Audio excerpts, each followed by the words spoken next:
Bienvenidos a la Noche Infinita. Bienvenidos a este especial que hicimos con muchísimo cariño para ustedes. Cada historia que van a escuchar hoy fue pedida por ustedes, por esta comunidad increíble que día con día hace que este proyecto tenga sentido. Gracias por estar aquí, por compartir sus ideas, sus miedos, sus recuerdos. Este espacio también es suyo, así que sigan pidiendo historias, sigan comentando, sigan siendo parte de esto. Sin más que decir, comencemos. Me llamo Adrián y vivo en la delegación Iztapalapa, en la Ciudad de México.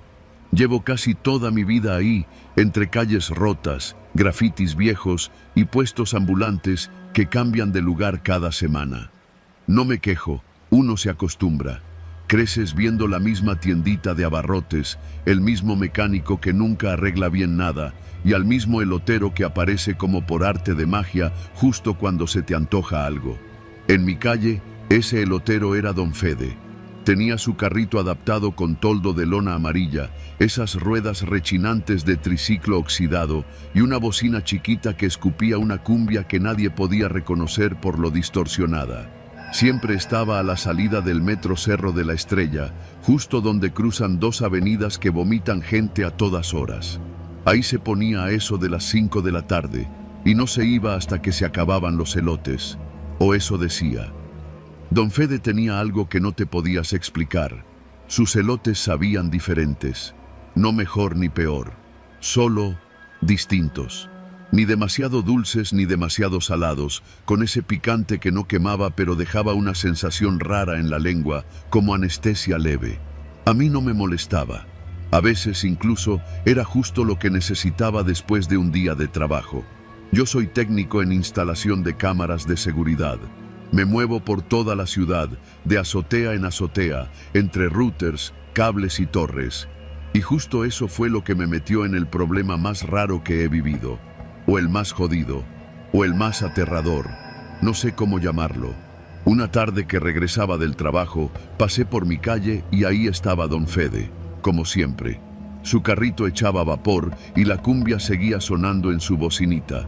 Me acerqué por costumbre, lo saludé con un «¿Qué hay, Don Fede?» y me respondió con su típico «Lo mero bueno, joven».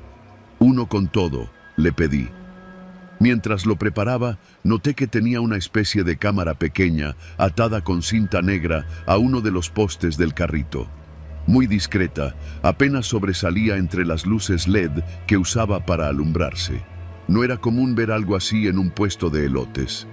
¿Ya anda uno con vigilancia o qué?, le dije bromeando. Don Fede se rió, pero no respondió. Solo dijo que era por seguridad, que ya le habían querido robar el carrito antes. Sonó lógico. En esta ciudad te roban hasta las ideas. Me dio el elote, le pagué y seguí mi camino. Esa noche dormí mal. No fue por el elote, aclaro. Era algo más. Me desperté a medianoche con una especie de presión en el pecho. Soñé que alguien me estaba observando desde una pantalla, como si estuviera en un cuarto oscuro lleno de monitores, y yo no sabía desde cuándo ni por qué. El sueño se repitió 3 noches seguidas. No era solo el sueño. Mis cuentas bancarias mostraban movimientos raros. Compras en línea de cosas que yo jamás pedí. 2 pares de tenis deportivos, una membresía de gimnasio y una suscripción a una página de apuestas. Yo no uso ni Uber Eats y mucho menos juego en línea. Fui al banco a bloquear la tarjeta y levantar un reporte. Me dijeron que los cargos provenían de una red pública de Wi-Fi ubicada en la zona donde vivía. Cambié contraseñas, revisé mis dispositivos. Todo parecía en orden, pero me quedé con la duda. ¿Alguien me había clonado la tarjeta o algo peor? Fue entonces cuando recordé que el único lugar donde había usado mi celular recientemente, desbloqueándolo frente a otros, había sido junto al carrito de Don Fede, reproduciendo Spotify mientras esperaba que preparara el elote. Nada raro. ¿O sí? Decidí hacer una prueba. A la siguiente tarde fui directo con Don Fede. Le pedí otro elote, pero esta vez no desbloqueé el celular. Lo dejé en el bolsillo, apagado. Me lo preparó igual que siempre. Todo parecía normal, pero esa noche no tuve sueños. ni movimientos raros en mi cuenta. La coincidencia era suficiente para inquietarme. Así que, por mi cuenta, instalé una pequeña cámara de seguridad en una azotea cercana, apuntando directo al lugar donde don Fede ponía su carrito. Una cámara de buena resolución, con visión nocturna. Quería saber cuánto tiempo se quedaba ahí. ¿Qué hacía cuando ya no había clientes? Grabé 2 noches completas. Lo que vi no me lo esperaba. Don Fede no se iba después de cerrar. Apagaba las luces del carrito, bajaba la lona y se quedaba ahí, en la sombra. Pero no inmóvil. Abría una pequeña compuerta lateral y sacaba un estuche negro como de herramientas. De ese estuche conectaba cables a su propio carrito, donde tenía instaladas varias microcámaras, micrófonos y algo que parecía una antena de captación de señal. Revisaba algo en una tablet vieja que tenía escondida entre los trapos. Se quedaba así por horas. A veces conectaba un par de USBs a un router que también sacaba del carrito, todo en completo silencio. Me tomé el tiempo de hacer un análisis del video. Y sí, el carrito tenía al menos 3 cámaras y un lector de tarjetas magnéticas instalado justo donde los clientes ponían el celular, el monedero o incluso la bolsa. Todo hecho con tanto cuidado que pasaba desapercibido. Era un maldito espía de calle. Y lo peor, también captaba audio. Esas noches, como comprobé más adelante, don Fede grababa conversaciones, extraía datos de celulares desbloqueados y usaba su propio sistema para obtener contraseñas, accesos bancarios y archivos de interés. Era una especie de ladrón tecnológico, disfrazado de vendedor callejero. Me sentí enfermo. Me habían robado desde un carrito de elotes. La parte difícil fue decidir qué hacer. Podía ir a la policía, pero ¿con qué pruebas que pudieran presentar sin levantarme sospechas? ¿Iba a confesar que grabé a alguien sin permiso desde una azotea privada?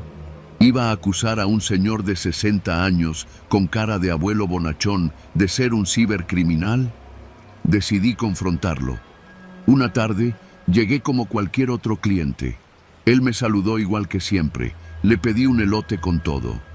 ¿Y no me va a grabar hoy, don Fede? Le solté sin rodeos. Se detuvo en seco. No sonrió. Solo me miró, por primera vez sin esa expresión amable. ¿Cómo dice? Ya sé lo de las cámaras, las conexiones, los USB, los datos que roba. Tengo los videos. Y si quiere, los subo mañana a todos lados. Don Fede no dijo nada por unos segundos. Luego, bajó la mirada. Terminó de preparar el elote sin decir palabra. Me lo dio sin cobrarme. Luego murmuró: «Cuídese mucho, joven. Esta ciudad está llena de cosas peores que yo». No volví a verlo. Al día siguiente, el carrito ya no estaba. Tampoco la bocina, ni su toldo amarillo. Nada. Como si nunca hubiera existido. Pregunté a algunos vecinos si sabían qué le había pasado, pero nadie tenía idea. Solo una señora dijo que don Fede era nuevo, que apenas llevaba unos meses y que venía de no sabía dónde, como si siempre hubiera sido parte del paisaje, hasta que dejó de serlo. Revisé mis cuentas bancarias cada día durante semanas. Nada anormal. Me cambié de casa 2 meses después. No por miedo, sino por precaución. A veces pienso en la frase que me dijo al final: «Esta ciudad está llena de cosas peores que yo». Y no sé si lo dijo como amenaza, advertencia o confesión.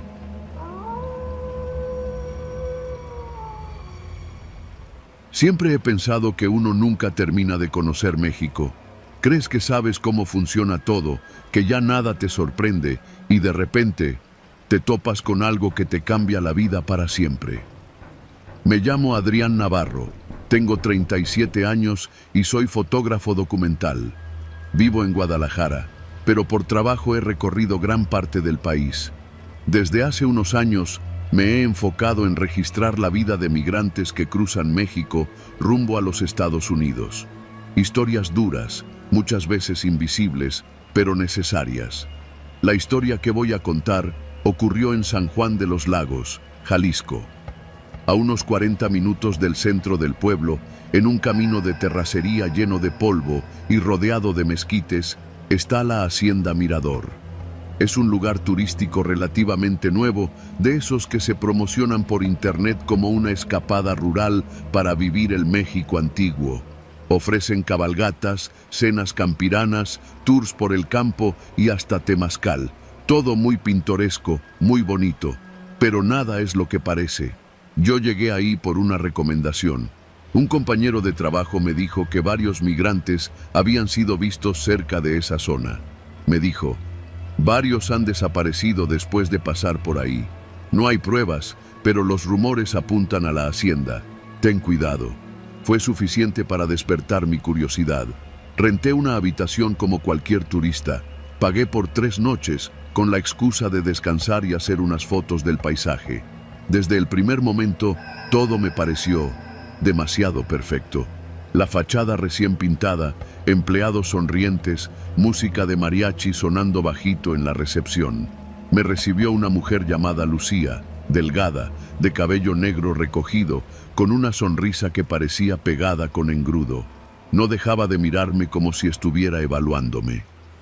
Usted está en buenas manos. Aquí todo es paz, señor Navarro, me dijo mientras me entregaba la llave de la habitación. Me asignaron la habitación número 5, en una casona amplia, con techos altos y paredes de adobe. Bonita, sí, pero algo no encajaba. Por la noche no había un solo sonido, ni grillos, ni perros, ni el típico canto lejano de gallos, solo el zumbido de la electricidad y el crujir de la madera vieja. Todo demasiado silencioso para estar en el campo. La primera noche no dormí bien.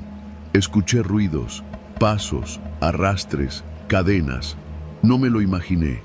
Me levanté, abrí la puerta con cuidado y no vi a nadie, pero juro que alguien caminaba por el pasillo en plena madrugada.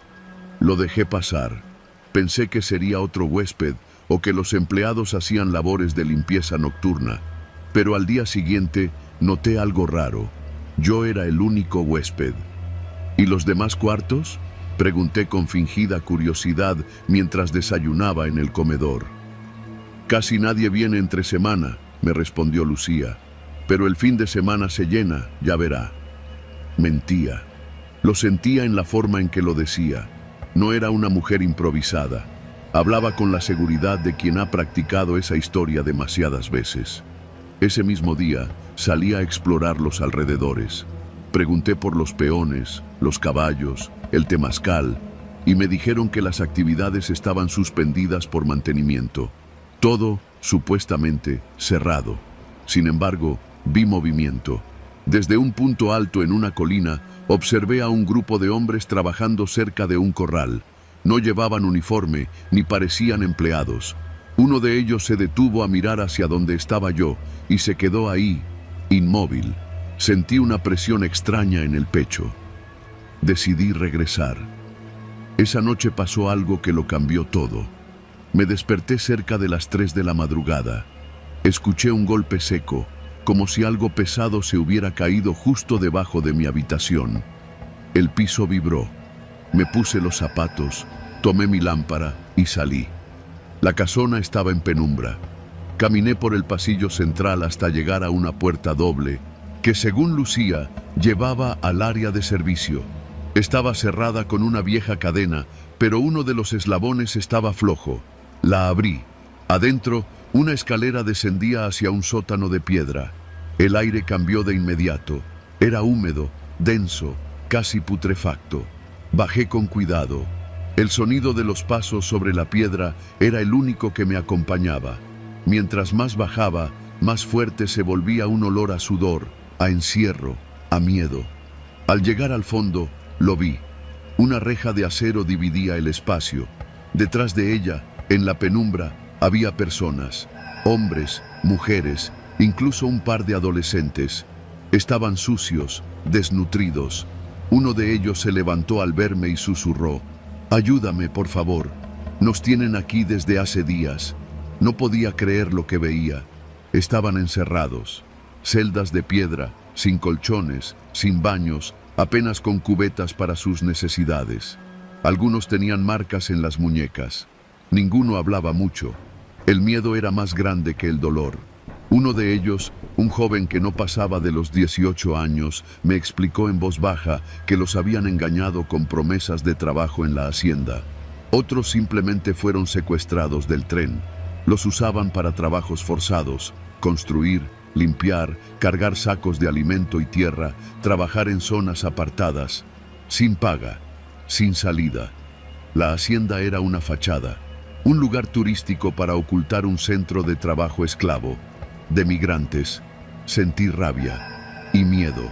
Saqué mi teléfono para grabar, pero no había señal, ni una sola raya. Guardé el teléfono, tomé unas fotos discretas y salí como pude, subiendo las escaleras sin hacer ruido.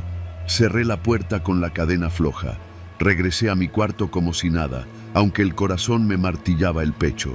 Dormí con la puerta asegurada con una silla bajo la perilla. A la mañana siguiente, me fui. Inventé que tenía una emergencia familiar y necesitaba salir antes. Lucía me miró con la misma sonrisa tensa de siempre, pero ahora más seria. ¿Seguro que no quiere quedarse una noche más? Muy seguro. Gracias, le dije sin mirarla a los ojos.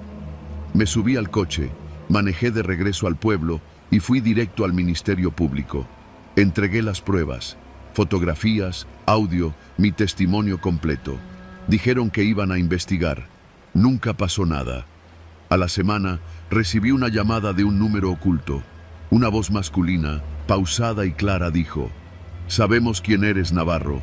Cuida lo que publicas. Aquí no pasó nada». Colgué. Bloqueé todos los números desconocidos, cambié mi dirección y borré los archivos digitales. Me quedé solo con una copia impresa, escondida, por si acaso. Desde entonces no he vuelto a trabajar en ese tipo de documentales. La historia sigue conmigo, cada noche que cierro los ojos. Y esa hacienda, la Hacienda Mirador, sigue ahí, con sus cabalgatas, sus cenas a la luz de las velas y sus reseñas falsas en internet. Pero bajo tierra, sigue latiendo el verdadero corazón de ese lugar. Y nadie hace nada.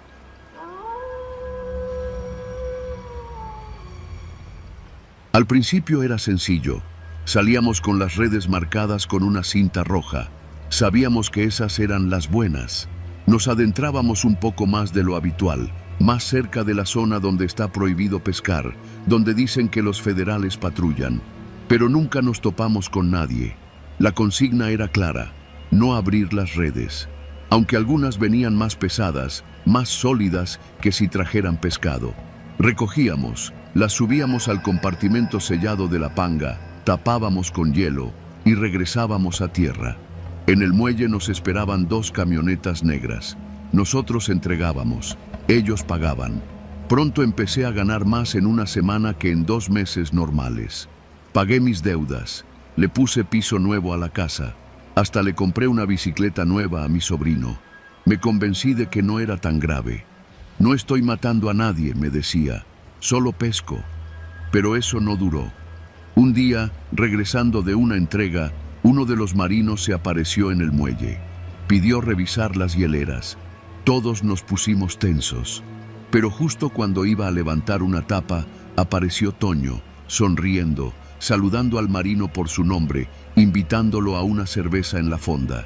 El marino aceptó y se fue con él. Nunca revisó nada. Ahí entendí que no había escapatoria. Un mes después, desapareció Julio, uno de los pescadores más antiguos. Su panga apareció a la deriva, sin redes, sin motor, sin hielo. Algunos dijeron que se había ido a Estados Unidos, otros que había hablado de más. Yo sabía que era lo segundo, porque unos días antes lo escuché decirle a Chucho: «Esto no va a acabar bien, cabrón. El día menos pensado va a venir el ejército y nos va a cargar la chingada a todos». Después de eso, ni sus botas aparecieron. Una madrugada nos tocó salir con 2 redes extras, mucho más pesadas. Éramos solo 3 en la panga. Nos acercamos a una boya que flotaba sola en el canal. Uno de los muchachos, un morro de apenas 17 años que apenas sabía remar, se resbaló al intentar enganchar la red. Cayó al agua. No lo ayudamos, no porque no quisiéramos, sino porque Toño había dado órdenes claras. Si algo se cae, se deja. Tardó 3 minutos en dejar de gritar, 3 minutos eternos. Lo único que quedó flotando fue su gorra mojada. Empecé a perder el sueño. Soñaba que me hundía con las redes, que al abrirlas, en vez de pescado salían cuerpos amarrados, hinchados por el agua. Soñaba que al jalar las cuerdas, lo que sacaba era mi propio cadáver. Pensé en huir. Una noche empaqué una mochila con ropa, algo de dinero, y caminé hasta la central de autobuses. Pero cuando llegué, vi una camioneta negra estacionada frente a la taquilla. El copiloto me miraba con los lentes oscuros puestos, aún de noche. No bajó del coche, solo me miró. Volví al muelle al amanecer. El último viaje fue hace 2 semanas. Toño no apareció esa vez. Nos dieron coordenadas nuevas, más lejos de lo habitual, casi en mar abierto. Las redes venían marcadas con cinta negra. Nunca las habíamos usado así. Yo ya no preguntaba nada, solo tiré la red al agua, pero al recogerla sentí algo distinto. No era solo el peso, era la forma. No traía droga, traía bolsas negras, cuerpos, 1, 2, 3, y uno de ellos era Julio. Esa noche vomité todo lo que comí. Al día siguiente dije que estaba enfermo, que no podía salir. Toño no me respondió, pero me mandaron a un médico de ellos a revisarme. Me miró los ojos, me revisó la garganta y antes de irse me dijo: «Te ves muy bien para estar enfermo. No te enfermes otra vez, compa. Podría ser muy peligroso para tu salud». Hoy estoy aquí, escribiendo esto en un café internet del centro de Culiacán. Cambié de número. Apagué la panga.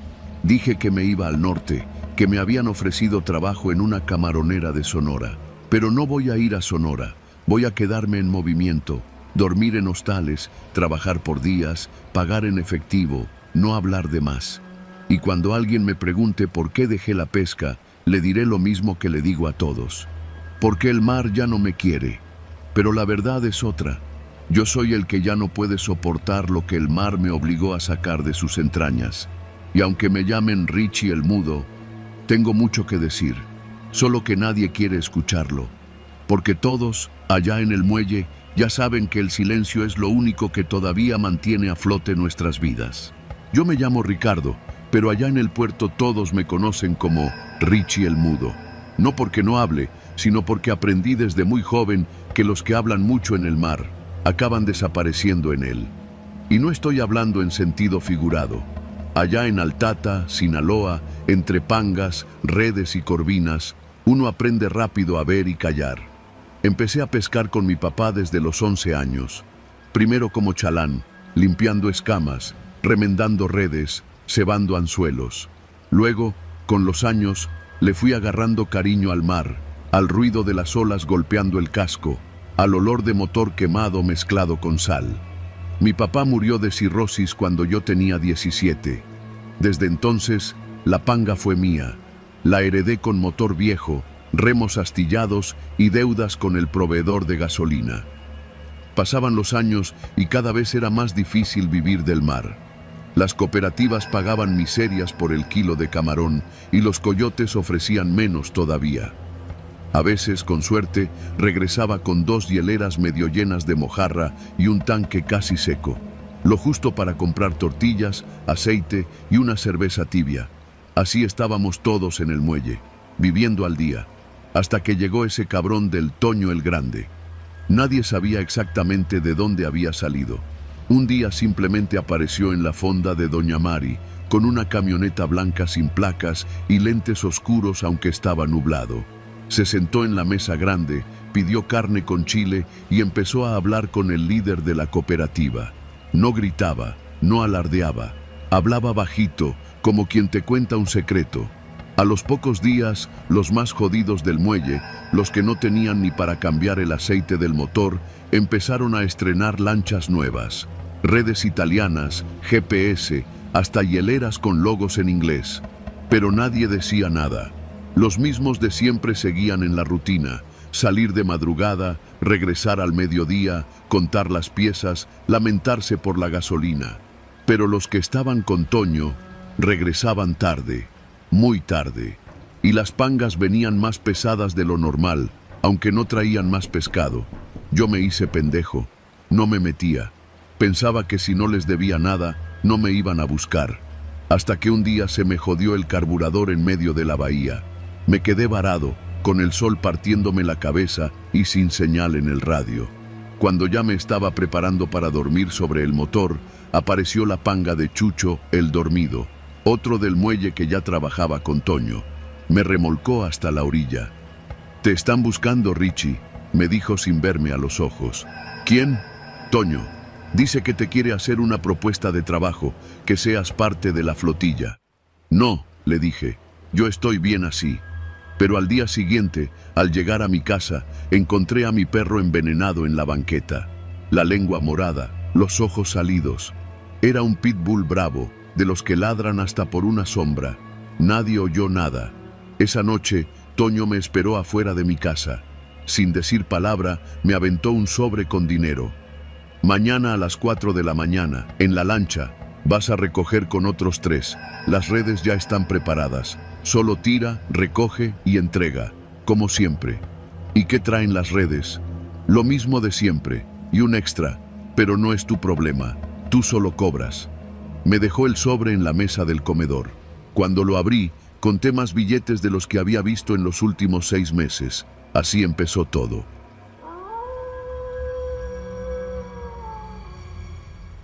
Al principio era sencillo. Salíamos con las redes marcadas con una cinta roja. Sabíamos que esas eran las buenas. Nos adentrábamos un poco más de lo habitual, más cerca de la zona donde está prohibido pescar, donde dicen que los federales patrullan. Pero nunca nos topamos con nadie. La consigna era clara: no abrir las redes. Aunque algunas venían más pesadas, más sólidas que si trajeran pescado. Recogíamos, las subíamos al compartimento sellado de la panga, tapábamos con hielo y regresábamos a tierra. En el muelle nos esperaban 2 camionetas negras. Nosotros entregábamos, ellos pagaban. Pronto empecé a ganar más en una semana que en 2 meses normales. Pagué mis deudas, le puse piso nuevo a la casa, hasta le compré una bicicleta nueva a mi sobrino. Me convencí de que no era tan grave. «No estoy matando a nadie», me decía, «solo pesco». Pero eso no duró. Un día, regresando de una entrega, uno de los marinos se apareció en el muelle. Pidió revisar las hieleras. Todos nos pusimos tensos. Pero justo cuando iba a levantar una tapa, apareció Toño, sonriendo, saludando al marino por su nombre, invitándolo a una cerveza en la fonda. El marino aceptó y se fue con él. Nunca revisó nada. Ahí entendí que no había escapatoria. Un mes después, desapareció Julio, uno de los pescadores más antiguos. Su panga apareció a la deriva, sin redes, sin motor, sin hielo. Algunos dijeron que se había ido a Estados Unidos, otros que había hablado de más. Yo sabía que era lo segundo, porque unos días antes lo escuché decirle a Chucho: «Esto no va a acabar bien, cabrón. El día menos pensado va a venir el ejército y nos va a cargar la chingada a todos». Después de eso, ni sus botas aparecieron. Una madrugada nos tocó salir con 2 redes extras, mucho más pesadas. Éramos solo 3 en la panga. Nos acercamos a una boya que flotaba sola en el canal. Uno de los muchachos, un morro de apenas 17 años que apenas sabía remar, se resbaló al intentar enganchar la red. Cayó al agua. No lo ayudamos, no porque no quisiéramos, sino porque Toño había dado órdenes claras. Si algo se cae, se deja. Tardó 3 minutos en dejar de gritar, 3 minutos eternos. Lo único que quedó flotando fue su gorra mojada. Empecé a perder el sueño. Soñaba que me hundía con las redes, que al abrirlas, en vez de pescado salían cuerpos amarrados, hinchados por el agua. Soñaba que al jalar las cuerdas, lo que sacaba era mi propio cadáver. Pensé en huir. Una noche empaqué una mochila con ropa, algo de dinero, y caminé hasta la central de autobuses. Pero cuando llegué, vi una camioneta negra estacionada frente a la taquilla. El copiloto me miraba con los lentes oscuros puestos, aún de noche. No bajó del coche, solo me miró. Volví al muelle al amanecer. El último viaje fue hace 2 semanas. Toño no apareció esa vez. Nos dieron coordenadas nuevas, más lejos de lo habitual, casi en mar abierto. Las redes venían marcadas con cinta negra. Nunca las habíamos usado así. Yo ya no preguntaba nada, solo tiré la red al agua, pero al recogerla sentí algo distinto. No era solo el peso, era la forma. No traía droga, traía bolsas negras, cuerpos, 1, 2, 3, y uno de ellos era Julio. Esa noche vomité todo lo que comí. Al día siguiente dije que estaba enfermo, que no podía salir. Toño no me respondió, pero me mandaron a un médico de ellos a revisarme. Me miró los ojos, me revisó la garganta y antes de irse me dijo: «Te ves muy bien para estar enfermo. No te enfermes otra vez, compa. Podría ser muy peligroso para tu salud». Hoy estoy aquí, escribiendo esto en un café internet del centro de Culiacán. Cambié de número. Apagué la panga. Dije que me iba al norte, que me habían ofrecido trabajo en una camaronera de Sonora. Pero no voy a ir a Sonora. Voy a quedarme en movimiento, dormir en hostales, trabajar por días, pagar en efectivo, no hablar de más. Y cuando alguien me pregunte por qué dejé la pesca, le diré lo mismo que le digo a todos. Porque el mar ya no me quiere. Pero la verdad es otra. Yo soy el que ya no puede soportar lo que el mar me obligó a sacar de sus entrañas. Y aunque me llamen Richie el Mudo, tengo mucho que decir, solo que nadie quiere escucharlo. Porque todos, allá en el muelle, ya saben que el silencio es lo único que todavía mantiene a flote nuestras vidas. Me llamo Julio Martínez. Durante 8 años fui administrador del Hospital General de Tlalnepantla, en el Estado de México. No soy médico ni enfermero. Nunca he tenido vocación de servicio, ni ese romanticismo por el sector salud que muchos fingen tener. Yo estudié contaduría en la FES Acatlán y desde el principio supe que, si quería progresar en este país, tenía que adaptarme a cómo funcionan realmente las cosas. Entré al hospital como auxiliar administrativo gracias a un conocido de mi padre que trabajaba en el sindicato. Era un puesto gris. Checar facturas, archivar órdenes de compra, registrar entradas de medicamentos. Un trabajo que no deja huella. Pero yo aprendía, observaba y sobre todo me ganaba la confianza de los doctores, jefes de área y directivos. Me ofrecía a ayudar con trámites, movía papeles, aceleraba compras. Siempre estaba disponible. En un lugar donde todo es lento, quien agiliza cosas se vuelve indispensable. Así fui subiendo. Me dieron primero la subdirección administrativa. Luego, cuando despidieron al director por un caso de negligencia que se volvió mediático, me ofrecieron quedarme como encargado del despacho. No querían a alguien nuevo, preferían un interno. Acepté sin hacer ruido. Así, a los 36 años, me convertí en director administrativo de uno de los hospitales más grandes del norte del Valle de México. Y fue entonces cuando empezó lo verdaderamente turbio. Todo gira en torno al papel. En un hospital público, todo tiene que ser documentado. Las compras, los egresos, los tratamientos, los pacientes. Pero el caos, la saturación y la falta de personal hacen que los registros estén llenos de errores. Nombres mal escritos, expedientes duplicados, hojas sin firmar. Un campo fértil para los que sabemos movernos en medio de la confusión. Fue en medio de esa marea de papeles que encontré una oportunidad. Una licitación de compra de material quirúrgico por 8 millones de pesos. Los insumos ya habían sido recibidos, pero la empresa que facturó no coincidía con la del contrato. El proveedor original se había declarado en bancarrota, pero los productos llegaron. Un intermediario se hizo cargo. Hablé con ese intermediario. Se llamaba Ramón Suárez. Era de esos empresarios que parecen salidos de una reunión de partido político. Traje caro, vocabulario coloquial y una mirada que nunca termina de sonreír. Me explicó que tenía acceso a distribuidores que podían surtirnos sin licitación, directo y rápido, siempre que firmáramos convenios de urgencia. No hay que dejar que los enfermos esperen por burocracia, me dijo, con una palmadita en el hombro. Ahí empezó todo. Creamos a los pacientes fantasmas. Era más fácil de lo que parece. Bastaba con registrar nombres nuevos en la base de datos de urgencias. Muchos llegaban sin identificación, sobre todo los que eran canalizados por ambulancias. Si fallecían al poco tiempo, el papeleo quedaba incompleto. Con ayuda de algunos médicos, clonábamos sus expedientes, cambiábamos los nombres, las fechas, hacíamos que el mismo paciente existiera 3 o 4 veces. Luego, simulábamos tratamientos costosos, diálisis, quimioterapias, cirugías laparoscópicas. Poníamos que necesitaban materiales carísimos, catéteres importados, prótesis de titanio, medicamentos oncológicos. Todo era falso. Pero la justificación quedaba en el expediente. Se generaba una orden de compra, se facturaba y el dinero salía. A los 3 años habíamos atendido a más de 1000 pacientes que nunca existieron. Las compras sumaban más de 120 millones de pesos. Todo era en papel, ni una sola queja. Nadie reclamaba, nadie investigaba. El hospital seguía funcionando, con carencias reales, claro, pero compensadas por otros programas. A veces sí llegaban los materiales, a veces los revendíamos. Era un sistema engrasado, eficiente, y yo estaba en el centro, como el contador de los muertos invisibles.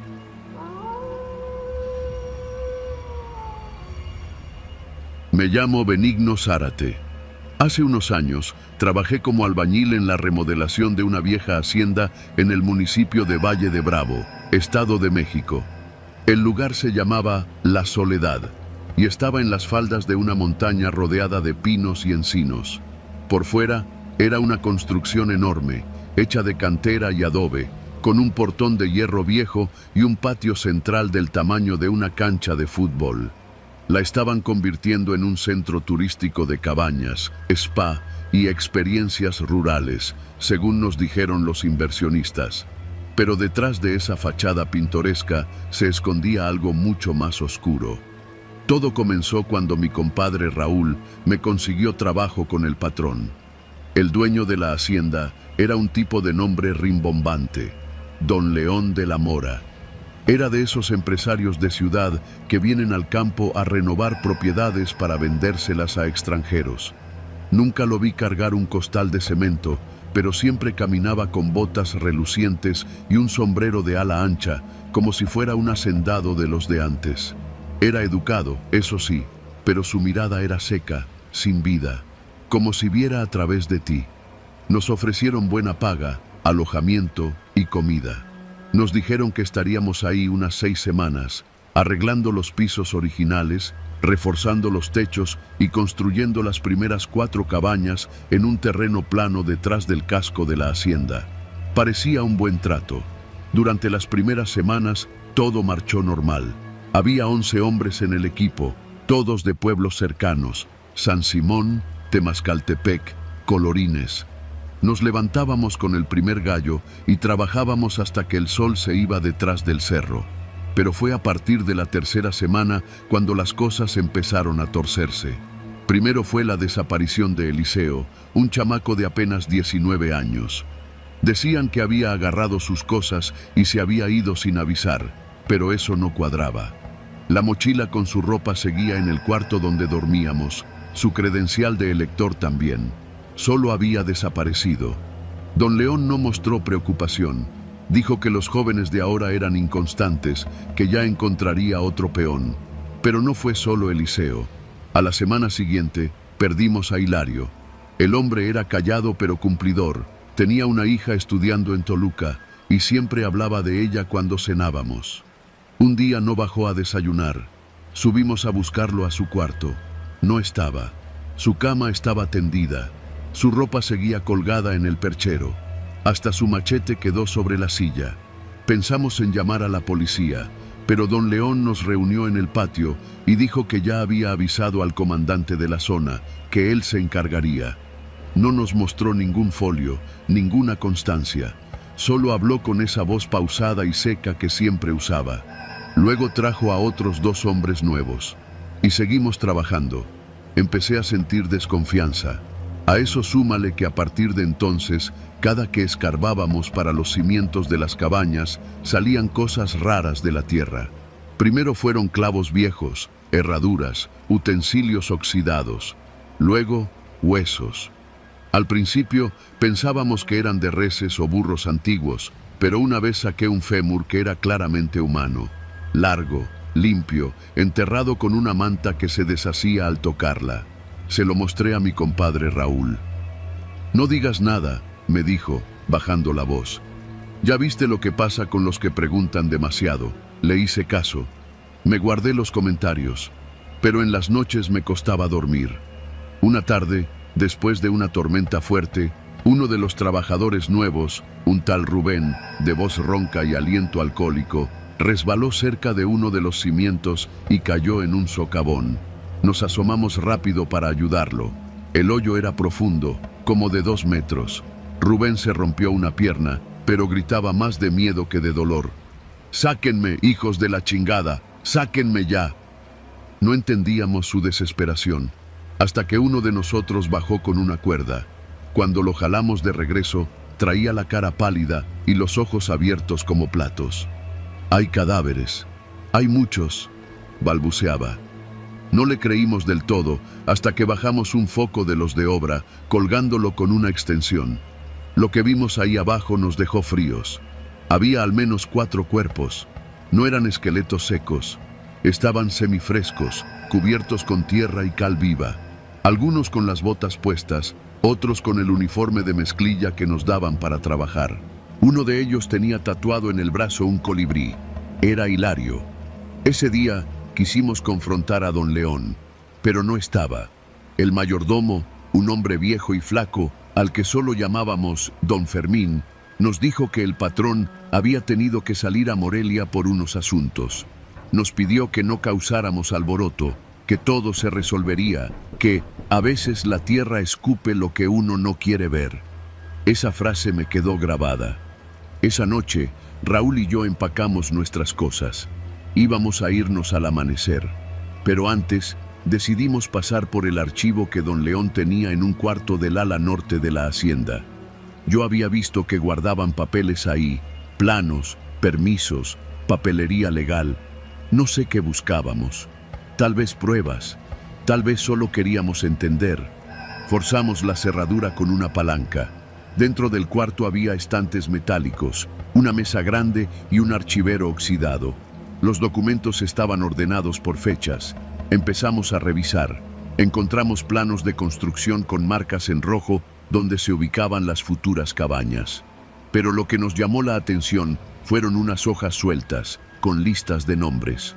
Eran listas de jornaleros, nombres, edades, oficios, lugares de origen. Al lado, una columna titulada Estado. Algunos decían transferido, otros liberado, y varios, demasiados, decían una sola palabra, integrado. Fue Raúl quien lo dijo primero. Esto es una lista de los que han desaparecido. Encontramos también una carpeta con fotos impresas. Eran fotos de cuerpos. En una se veía claramente a Eliseo, el chamaco. Tenía los ojos abiertos, la boca llena de tierra. En otra estaba Hilario, recostado sobre una lona negra, con la misma ropa que llevaba la última vez que lo vimos. Nos quedamos en silencio. No sé cuánto tiempo pasó hasta que escuchamos pasos afuera. Cerramos todo rápido y salimos por una ventana lateral. Corrimos hasta la parte trasera de la hacienda y no paramos hasta llegar al camino de terracería que llevaba al pueblo. Cuando llegamos a San Simón, fuimos directo con el juez auxiliar. Le contamos todo. El hombre, nervioso, nos escuchó con atención, pero al final solo dijo: «Con ese señor no se juega. Ustedes váyanse, no digan nada más». Así lo hicimos. Raúl se fue a Veracruz. Yo regresé con mi esposa a Toluca. Durante meses no hablé del tema, pero algo me carcomía por dentro. La culpa, supongo, la rabia, la certeza de que los muertos seguían ahí. Hace poco me enteré por un primo que ya inauguraron las primeras cabañas en La Soledad. Las promocionan como una experiencia rústica llena de historia y tradición mexicana. Los turistas llegan felices a dormir sobre las tumbas, porque eso es lo que son. No hay justicia para los pobres, solo tierra. Pero yo escribo esto porque tal vez alguien lo lea, porque tal vez un día alguien escarbe más profundo y escuche lo que la tierra quiere decir.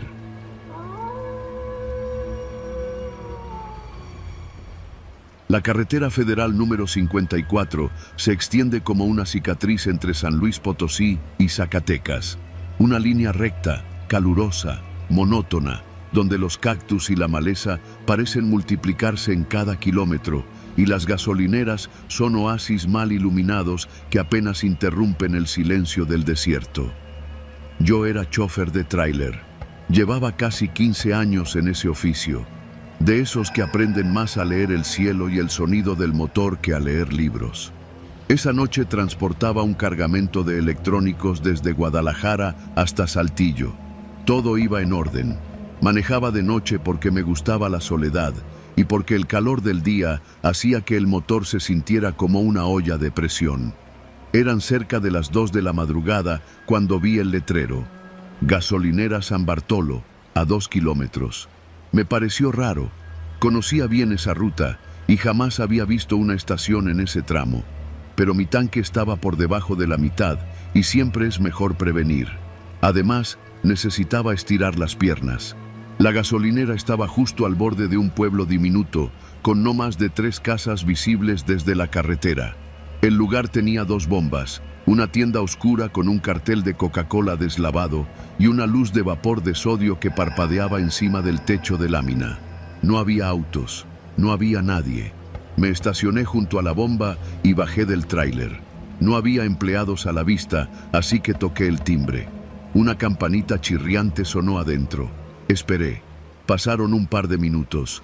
Iba a subirme de nuevo cuando un tipo salió del local. Delgado, moreno, con una gorra roja y uniforme sin logotipo. Lo primero que noté fue que no me miró directo a los ojos. Me pidió que pagara primero. Le di efectivo. «Llene el tanque, por favor», le dije. Asintió sin hablar y empezó a despachar. Mientras tanto, me estiré la espalda y caminé un poco alrededor del tráiler. Fue entonces que vi algo raro. A un costado de la bomba, pegado a la pared de la tienda, había un pequeño cubículo de vidrio, como una cabina de vigilancia, con lo que parecía una cámara de seguridad apuntando directo hacia donde estaba mi vehículo. No era la típica cámara de gasolinera. Era grande, moderna, y tenía un lente giratorio que parecía seguirme. Me inquietó. Di un paso hacia atrás y noté que había más cámaras. Una justo encima del letrero de precios, otra al lado de una caja de herramientas. Todas nuevas, impecables. No coincidía con el resto del lugar, que parecía abandonado. «¿Qué vigilan con tanto detalle?», pregunté al empleado. No respondió. Solo murmuró que eran cosas del patrón. Cuando terminó de llenar, cerró la tapa del tanque y me devolvió el cambio exacto. Sin una palabra más, regresó a la tienda. Subí de nuevo al tráiler. Justo antes de arrancar, noté algo que me heló la sangre. En el parabrisas, del lado del copiloto, había una pequeña mancha de pintura blanca, circular, como hecha con la yema de un dedo. No estaba cuando llegué. Pensé en bajar a reclamarle al tipo, pero algo me detuvo. Algo en la forma en que me evitó la mirada. Algo en la quietud del lugar. Un instinto viejo que solo los caminos largos y la mala suerte desarrollan. Así que no me bajé. Solo arranqué. Avancé unos 20 kilómetros más por la carretera. La mancha blanca seguía ahí. Entonces vi luces rojas a lo lejos. Un retén. Me alivié. Pensé que era uno de esos operativos de revisión militar. Disminuí la velocidad, pero conforme me acerqué, algo no cuadraba. No había camionetas oficiales, ni soldados. Eran 2 camionetas viejas, una Explorer y una Silverado, mal estacionadas en forma de embudo sobre la carretera. Había conos, sí, pero los chalecos de los hombres que se acercaban no eran los del ejército, ni de la Guardia Nacional. Eran chalecos naranjas sin insignia, con linternas apuntando directo al parabrisas. Pisé el freno. «Apague el motor y baje, por favor», dijo uno de ellos, alto, barba cerrada, con un radio en la mano. «¿De qué se trata?», pregunté, dejando apenas la ventanilla abierta. «Revisión aleatoria. Rutina», respondió, sin mostrar placa, sin decir su nombre. El otro ya se acercaba por el lado del copiloto. Fue ahí cuando lo comprendí. No era una revisión. Me habían marcado en la gasolinera. Ese círculo blanco en el parabrisas era la señal. El tráiler era valioso, y alguien en esa estación había hecho una llamada. Esa cámara no era de vigilancia, era de selección. ¿Qué transportas?, insistió el tipo de la barba, ahora con una linterna apuntando a mis ojos. Puse primera y arranqué. Lo hice sin pensar. La adrenalina me empujó a hacer lo que ningún trailero debería hacer en un retén: huir. Escuché un grito, luego un golpe seco contra la parte trasera del tráiler. Las luces de una camioneta encendiéndose. Iban detrás de mí. Aceleré. El tráiler rugía y los espejos retrovisores vibraban. No sabía cuánto tiempo podía mantenerles distancia, pero no me iba a detener. Pasaron 5, 10 kilómetros. La camioneta me seguía, las luces altas cegándome. Tomé una curva cerrada y justo cuando salía del trazo vi un letrero de terracería: Rancho Los Laureles, 6 kilómetros. No lo pensé. Metí el tráiler por ese camino de tierra a toda velocidad. Era estrecho y lleno de piedras, pero sabía que no podían seguirme fácilmente. Ellos traían camionetas rápidas, pero yo traía peso, y ese peso era mi ventaja. Levanté una nube de polvo que me cubría como una cortina. Durante los siguientes 5 minutos no vi nada en los espejos. La persecución se había detenido. Tal vez pensaron que me saldría del camino. Tal vez solo necesitaban los tráileres fáciles. Me refugié en el rancho, un lugar modesto, con una reja sin candado. No había nadie despierto. Estacioné detrás de un granero y apagué el motor. Esa noche no dormí. No bajé del tráiler. Solo esperé el amanecer con un cuchillo de cocina en la mano y el corazón latiendo como loco. A la mañana siguiente conduje hasta Saltillo sin detenerme. Nunca volví a cargar en esa ruta. Cada vez que alguien mencionaba la gasolinera San Bartolo, decía que no existía, que no había tal lugar. Lo busqué después en Google Maps. Nada, solo un tramo de carretera vacía, sin señalamiento, sin rastro. Pero yo sé que estuvo ahí, yo lo viví. Desde entonces, cada que cargo mercancía valiosa, reviso el parabrisas.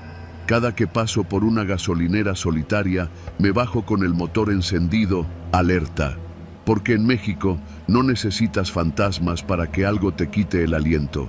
Basta con una mancha blanca en el vidrio y una estación que no aparece en los mapas.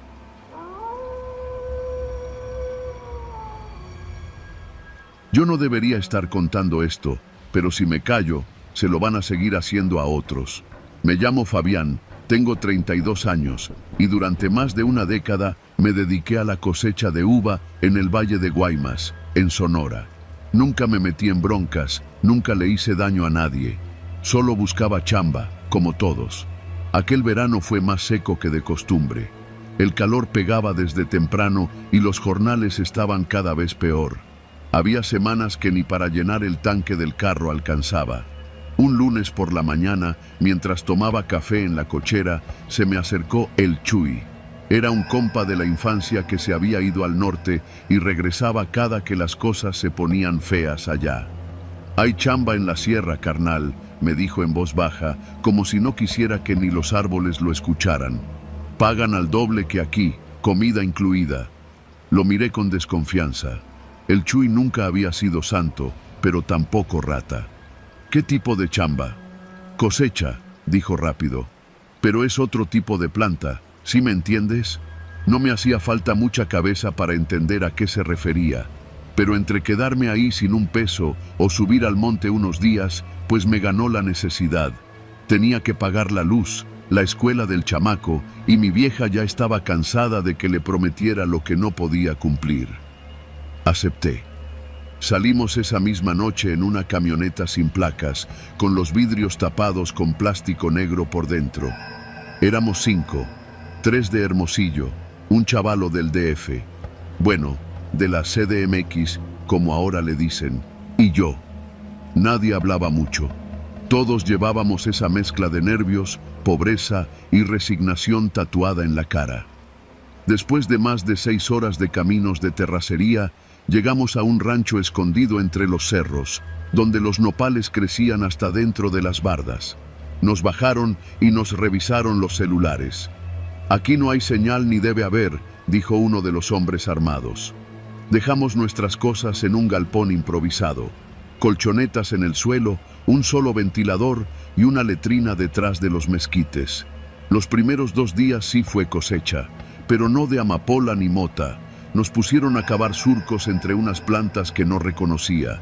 Eran pequeñas, con hojas anchas y tallos suaves. «Esto es chino», dijo uno de los otros jornaleros, un viejo que llevaba ahí más tiempo. «Pero aquí la siembran para algo más cabrón, fentanilo». Me reí por dentro. ¿Fentanilo? ¿Aquí? Siempre pensé que eso era cosa de gringos o de narcos en serie de Netflix. Pero ahí estaba yo, con la tierra bajo las uñas, ayudando a crecer veneno.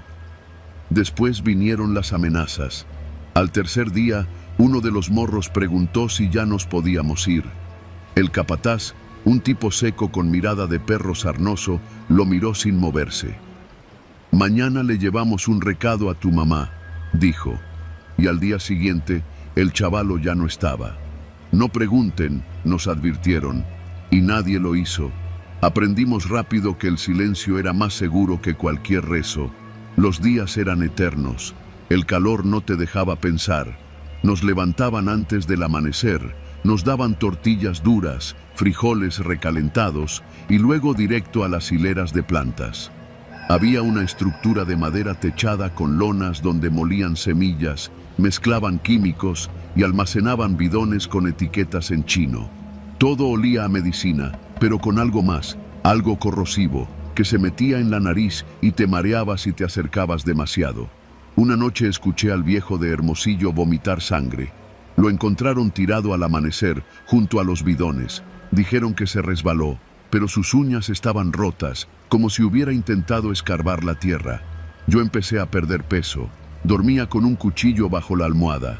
Algunos decían que había un grupo de halcones vigilándonos desde los cerros. Nunca los vimos, pero siempre sentías los ojos. Una noche vi destellos a lo lejos. Pensé que eran luciérnagas, pero se movían demasiado parejo. Era gente. No sabías qué era peor, los que nos vigilaban o los que nos cuidaban. Una tarde, uno de los jefes me llamó por mi nombre. Eso me heló. «Tú, Fabián, vente». Me llevaron a una cabaña más chica, donde había un escritorio y una televisión con cámara de vigilancia. En la pantalla vi mi casa, mi hijo jugando con una pelota, mi esposa colgando ropa. Era en tiempo real, no dijeron nada, solo me la mostraron. Cuando la pantalla se apagó, el jefe habló. «Si un día se te ocurre correr, ellos pagan». Ese fue el punto sin retorno. Desde entonces, cada decisión era de vida o muerte. Yo no podía quedarme, pero tampoco podía escapar. Empecé a observar, a aprender. Sabía cuántos hombres había, cuándo cambiaban turnos, dónde escondían los radios. Una madrugada, mientras todos dormían, fingí un ataque de vómito para ir al baño. Salí por detrás, sin lámpara, usando solo la luz de la luna. Caminé más de 2 horas entre cerros, sin rumbo.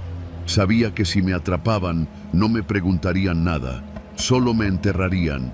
Encontré un río seco y seguí su cauce hasta que vi luces lejanas. Una casa. Toqué la puerta y me desmayé. Desperté en un hospital rural. Tenía fiebre y una infección por una herida en la pierna. Cuando quise hablar, no pude.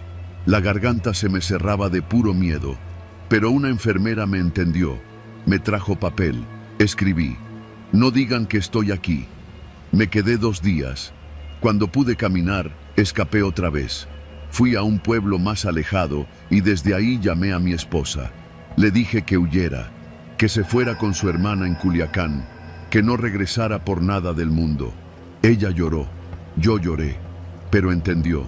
Han pasado más de 3 meses desde que salí del rancho. Me escondo en diferentes pueblos del sur de Sonora. No uso mi nombre real. Cambié mi forma de vestir, me corté el pelo, aprendí a callar. Nunca duermo más de 5 horas. Siempre escucho motores. Siempre temo que toquen la puerta. Y aunque estoy libre, no puedo dejar de pensar en los que se quedaron, en los que no supieron cómo huir, en los que ni siquiera sabían qué estaban haciendo. Dicen que Sonora es tierra de oportunidades, pero hay cultivos donde lo que germina no es riqueza, es muerte. Y a veces El precio de una decisión desesperada no se paga con dinero, se paga con la vida.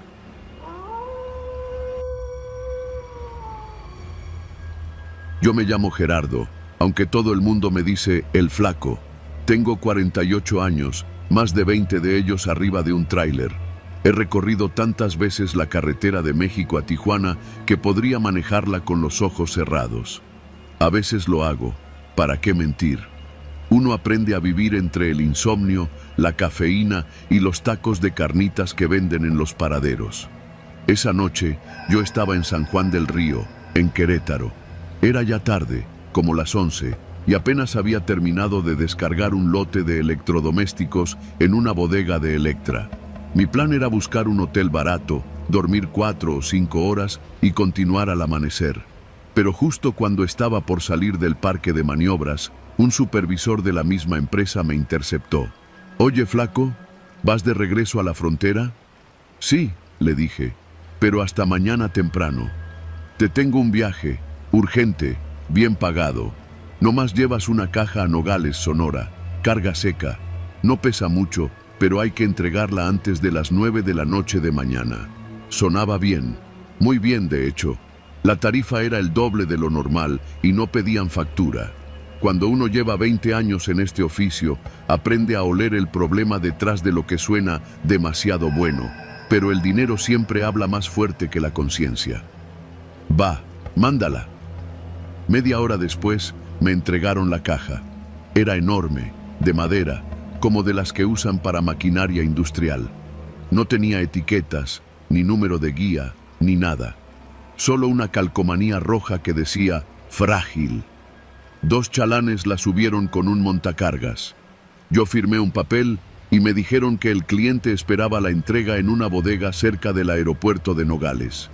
Todo parecía normal, excepto que me pidieron que no me detuviera en retenes, que evitara la carretera federal y usara caminos estatales. Ahí fue cuando debí bajarme del viaje, pero no lo hice. Me dije que era algún aparato sin declarar o una importación gris y que no era mi bronca. Lo mío era manejar. Salí cerca de la 1 de la mañana. El plan era tomar la autopista hasta Guadalajara, luego pasar por Tepic, cruzar Sinaloa por caminos de cuota y de ahí subir por Sonora. Nada fuera de lo común, hasta que llegué al kilómetro 83, cerca de Irapuato. Empecé a escuchar un ruido. Era como un golpe sordo, rítmico, en la parte trasera del remolque. Al principio pensé que se había movido la caja, pero el sonido tenía cadencia. Era como si alguien estuviera pateando por dentro. Me estacioné en una gasolinera cerrada, apagué el motor y me quedé escuchando. El ruido había parado. Me bajé con la lámpara, rodeé el remolque y noté algo que me heló la sangre. Había marcas en la parte interior de las paredes de la caja, como rasguños, hechos con las uñas. Era imposible que eso estuviera ahí si no era por alguien adentro. Me quedé paralizado, como idiota, unos buenos segundos. Luego corrí a la parte delantera, abrí la puerta trasera del camarote y saqué la palanca. Iba a abrir la caja. Tenía que saber qué llevaba, pero no lo hice. El miedo me ganó. Pensé en las historias de choferes levantados por el narco por andar de chismosos.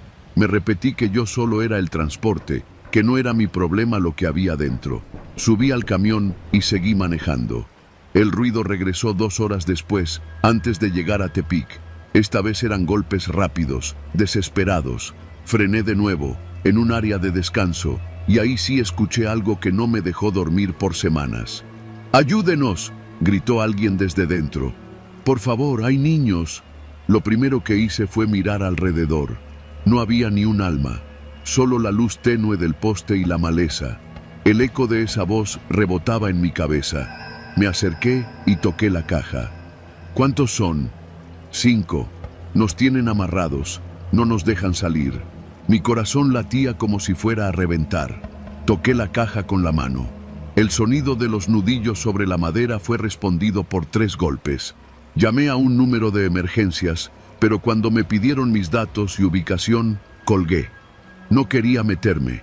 Apreté los dientes. Tenía 2 opciones: abrir la caja, ayudarles y jugármela con quien sea que me había puesto en esto. O cerrar la puerta, subir al tráiler y seguir como si no hubiera escuchado nada. Decidí ayudar.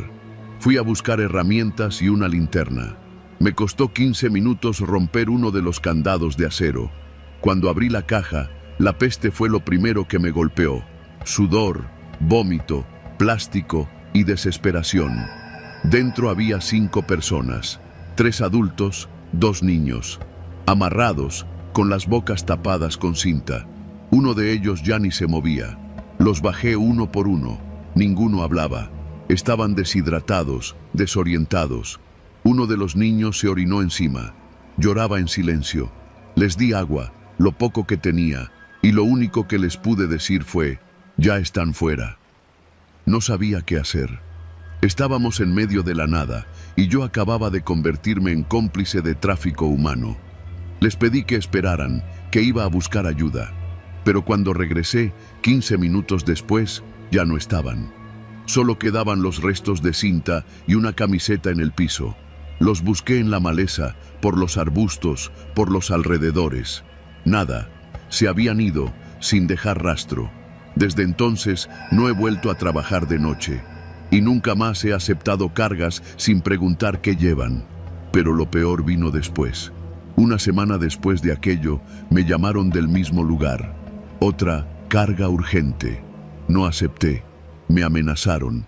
Me dijeron que sabían quién era, dónde vivía. Dejé de manejar. Me mudé con mi hermana a Cuautitlán. Cambié de número, de tráiler, de vida. A veces sueño con los golpes desde la caja, o con la mirada de ese niño, la última vez que lo vi, cuando bajó del remolque y me miró directo a los ojos como si me pidiera perdón. O tal vez era al revés.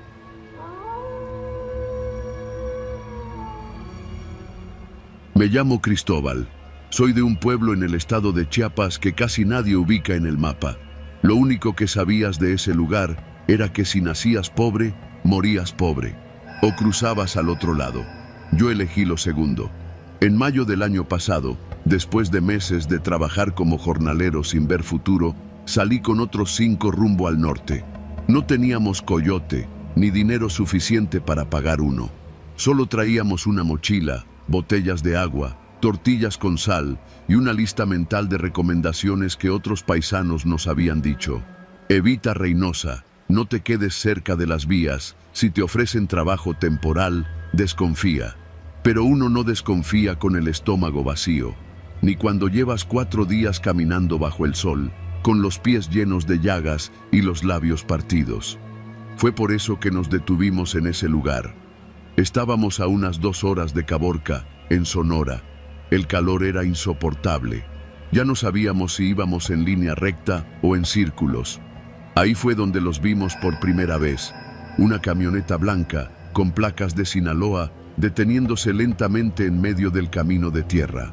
Bajaron 2 hombres, uno de ellos vestido con pantalón vaquero limpio, botas brillantes y una sonrisa que parecía ensayada. Somos parte de un programa de ayuda, nos dijo. Apoyamos a los hermanos migrantes. Agua, comida, sombra, un descanso.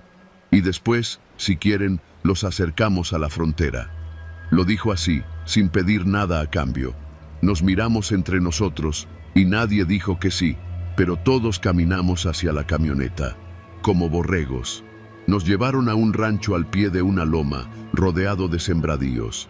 Había un galpón largo con techo de lámina, un baño improvisado y 2 tinacos de agua. Una mujer nos dio comida, arroz, frijoles y carne de res. No sabíamos qué día era, pero se sentía como domingo. Van a quedarse unos días para echar la mano en la cosecha, nos dijo el mismo hombre de la camioneta. 4 semanas, máximo. Después, los cruzamos. No lo preguntamos. Para entonces, ya sabíamos que nada era gratis. Los primeros días no fueron tan malos. El trabajo era duro, sí, pero al menos comíamos 3 veces al día y dormíamos en catres dentro del galpón.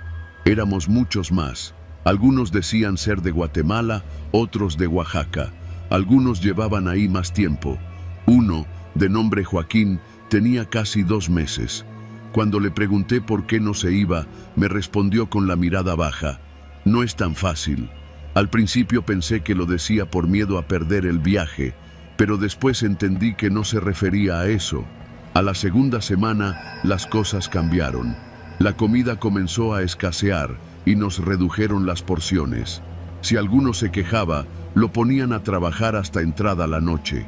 Había reglas absurdas: no hablar durante el trabajo, no preguntar por fechas, no acercarse al portón principal sin permiso. La mujer que nos daba de comer ya no sonreía.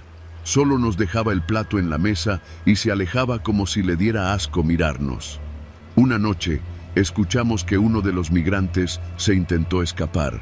Era un hondureño de unos 30 años, delgado y callado. Nunca supe su nombre. A la mañana siguiente, uno de los hombres del rancho trajo una cubeta llena de agua y la lanzó dentro del galpón. Luego, con voz áspera, nos dijo: «Aquí no hay salidas a medio camino. El que se va sin permiso termina como fertilizante». Nadie se rió. Nadie preguntó si hablaba en serio. Con el paso de los días, el rancho se volvió una prisión. Las puertas del galpón se cerraban desde afuera por las noches, como si fuéramos animales. Uno de mis compañeros, Félix, empezó a enfermar. Tosía todo el tiempo y a veces escupía sangre. Le pedimos al encargado que lo llevara a un hospital. Se lo llevaron, sí, pero nunca lo volvimos a ver. La gente comenzó a desaparecer así, uno por uno, siempre de madrugada. Decían que se habían ido al norte, pero nadie los despedía, nadie recogía sus cosas, solo desaparecían. Entonces me di cuenta, nadie se iba de ese lugar, solo entraban. El verdadero miedo comenzó la tercera semana. Una noche, Joaquín se acercó a mí con los ojos llenos de terror. «Cristóbal, tú aún tienes fuerza, no te quedes. Hay cosas que no has visto todavía». «¿De qué hablas?» «A veces, cuando todos duermen, se los llevan, no por la puerta, por atrás del campo». «¿A dónde?» «No sé. Escuché gritos. Vi una vez a 2 hombres arrastrando a uno. Estaba vivo. Pensé que deliraba. El calor, el encierro, la desesperación. Pero luego vi con mis propios ojos. Una noche fingí dormir. Me cubrí con una manta hasta la cabeza y esperé. Como a las 2 de la mañana, la puerta del galpón se abrió lentamente. 2 figuras entraron en silencio, cargaron a uno de los muchachos que dormía en el rincón, no recuerdo su nombre, y salieron sin hacer ruido, como si fuera rutina. Quise levantarme, detenerlos, gritar, pero mi cuerpo no reaccionó. El miedo me había congelado. A la mañana siguiente, ese muchacho no estaba. Pregunté por él. «Lo llevaron al cruce», me dijo el encargado. «Tu turno viene pronto, si te portas bien». Mentía. Lo sabíamos todos. Los que llevaban más tiempo evitaban mirarme a los ojos. Joaquín ya no hablaba. Sus manos temblaban cuando agarraba el machete para deshiervar. Era como un fantasma. Un día, mientras trabajábamos bajo el sol ardiente, uno de los nuevos, un joven veracruzano llamado Omar, se desmayó. Gritamos por ayuda. Los hombres del rancho vinieron, lo levantaron y lo arrastraron hacia un cobertizo detrás de los sembradíos. Uno de nosotros intentó seguirlos. Recibió un golpe en la cara con la culata de un rifle. Le rompieron los dientes. A partir de entonces, nadie volvió a intervenir. La noche que decidí escapar, ya no tenía un plan. Solo sabía que si me quedaba un día más, terminaría como los demás. Me levanté a escondidas, con los zapatos en la mano. Joaquín estaba despierto. Me miró y me dijo: «Ve». Le hice una señal para que me siguiera. Negó con la cabeza. «Yo ya no puedo, pero tú, si sales, di lo que hacen aquí». Salí por una rendija que alguien había forzado semanas antes. Rodeé los campos, esquivando la luz de las torres. Caminé casi media hora por la maleza hasta encontrar una zanja y meterme en ella. Me arrastré por el fango, los brazos llenos de espinas, las piernas temblando, los dientes apretados por no gritar. Vi una luz moverse cerca, una linterna. «¡Ahí!», gritó alguien. Corrí. No recuerdo cuánto, ni cómo. Solo que amaneció y mis pies ya no me sostenían. Llegué a un camino de terracería donde pasaban camiones pesados. Me desplomé. Un trailero me recogió, me llevó a una gasolinera y me compró comida. No pude contarle todo. Apenas podía hablar. Me dijo que ya había oído de ese rancho antes, que no era el único. Ahora estoy en Tijuana. Vivo en un albergue mientras consigo trabajo. Nunca crucé. No tengo fuerzas para intentarlo otra vez. He buscado el rancho en mapas, en noticias. Nada. Nadie sabe, nadie habla. Hay rumores, claro. Otros lo llaman el Campo del Paso. Dicen que quienes entran ahí nunca salen por su propio pie y que los que logran escapar, como yo, prefieren no contar lo que vieron. Pero yo sí lo cuento, porque Joaquín me lo pidió, porque si no lo hago es como si todavía siguiera allá adentro, como si nunca hubiera salido.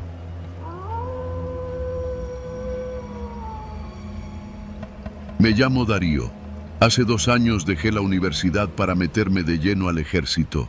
No porque me encantara la idea de cargar un rifle o irme a las sierras, sino porque aquí, donde crecí, en el norte del país, cerca de la frontera con Texas, las oportunidades eran pocas y el uniforme te daba respeto, te abría puertas, te cerraba otras, claro, pero eso lo aprendí después. Todo empezó con una asignación de rutina, o al menos eso dijeron. Nuestro escuadrón, formado por 12 elementos, fue enviado a un retén en una carretera secundaria que conecta Tamaulipas con Coahuila. Una vía poco transitada, usada principalmente por transportistas, traileros y rancheros que conocían las rutas más viejas, las que no pasan por retenes oficiales. El punto de revisión era un sitio improvisado. 2 carpas militares, barricadas de metal y 2 camionetas artilladas con ametralladoras Browning. Yo era parte de la segunda línea, el grupo que revisaba el contenido de los vehículos, no el que los detenía. Nos turnábamos cada 8 horas. El clima era infernal, el calor pegaba como plomo fundido sobre la piel y el viento traía un olor seco a hierba quemada y polvo. Todo iba normal hasta que, una tarde, llegó un tráiler rojo sin logotipos, impecable, carrocería brillante, llantas nuevas, sin una sola abolladura. Eso ya era raro. Aquí los camiones que pasaban eran viejos, con rótulos de empresas locales o gringas, muchos con las placas borradas por el sol o el lodo. Pero este parecía recién salido de la agencia. Lo detuvo el sargento Mendoza, que siempre decía que los camiones bonitos eran los más sospechosos. Cuando lo abordó, el conductor ni siquiera lo miró. Bajó el vidrio y entregó los papeles sin decir palabra. El sargento me hizo señas y me acerqué con otro compañero, Zúñiga, para revisar el compartimiento de carga. Recuerdo perfectamente que el conductor no bajó del tráiler, solo dijo: «No traigo nada, llevo ropa de paca, todo viene sellado». La voz era baja, como si no quisiera llamar la atención. Cuando abrimos las puertas traseras, nos sorprendió el orden. Todo estaba empacado en bolsas transparentes de gran tamaño. Ropa, sí, pero sin etiquetas, sin logotipos, sin marcas. Solo montones y montones de prendas dobladas, iguales, como si fueran uniformes. Olían a humedad, como si hubieran sido almacenadas en un sótano por meses. Le pedimos al conductor que bajara, pero dijo que no podía dejar el volante. «Orden directa», repitió. El sargento discutió con él unos minutos mientras nosotros revisábamos más a fondo. Zúñiga abrió una de las bolsas del fondo y sacó una prenda. Era un uniforme militar, pero no del nuestro. Verde oscuro, sin insignias. Me miró, levantando las cejas. «¿Esto es ropa de paca?» Yo solo negué con la cabeza. El sargento se acercó, le mostramos lo que encontramos. Revisó los papeles de nuevo, frunció el ceño y dijo algo que no olvidaré.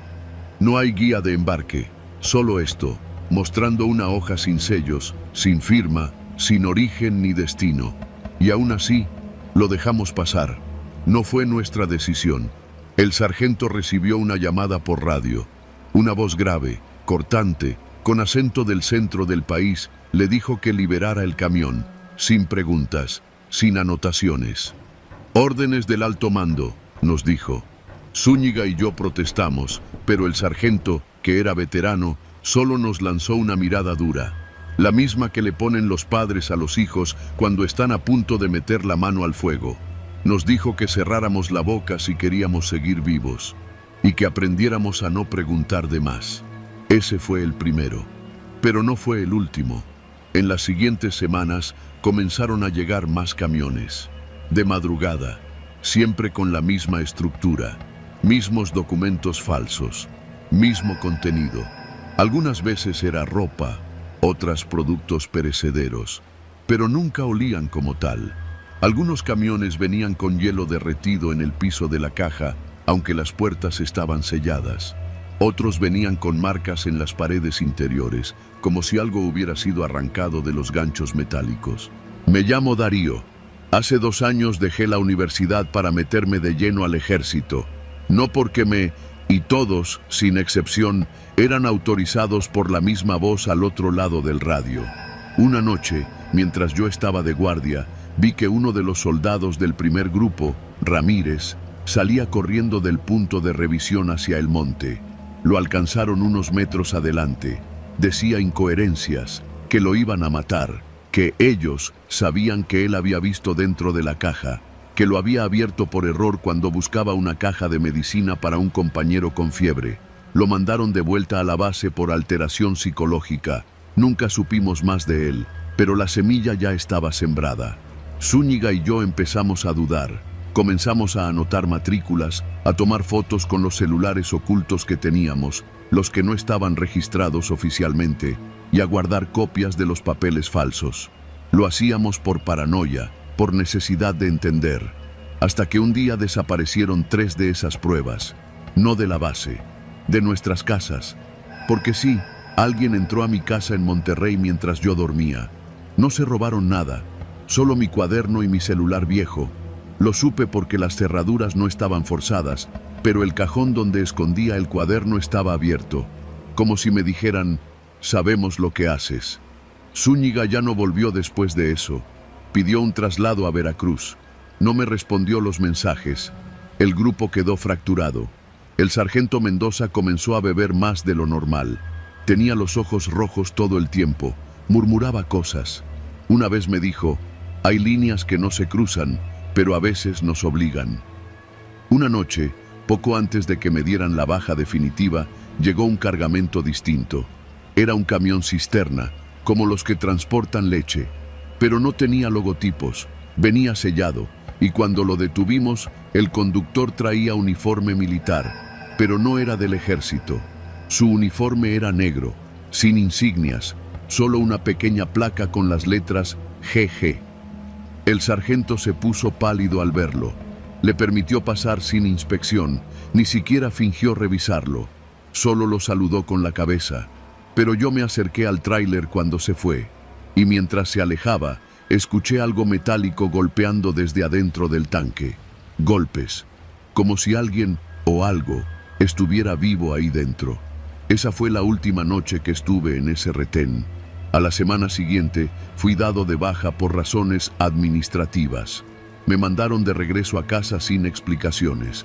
Intenté denunciar, pero nadie me escuchó. Contacté a un periodista, pero me bloqueó después de nuestra primera llamada. Lo último que me dijo fue, no metas a tu familia en esto, muchacho. Hoy vivo en una colonia al sur de Saltillo, lejos del retén, lejos de las líneas invisibles que aprendí a no cruzar. A veces sueño con los camiones, con las bolsas transparentes, con los relojes que se detienen cuando llega el camión cisterna, pero sobre todo sueño con esa voz en el radio diciendo, autorizado, déjalo pasar.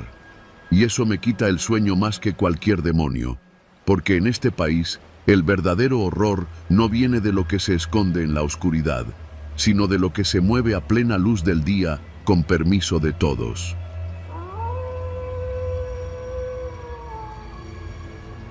Mi nombre es Santiago y crecí creyendo que mi abuelo era un hombre sencillo. En la colonia todos lo respetaban, le decían Don Chava, y aunque ya pasaba de los 80, todavía salía todas las mañanas con sombrero y bastón a comprar el periódico y su café del Oxxo de la esquina.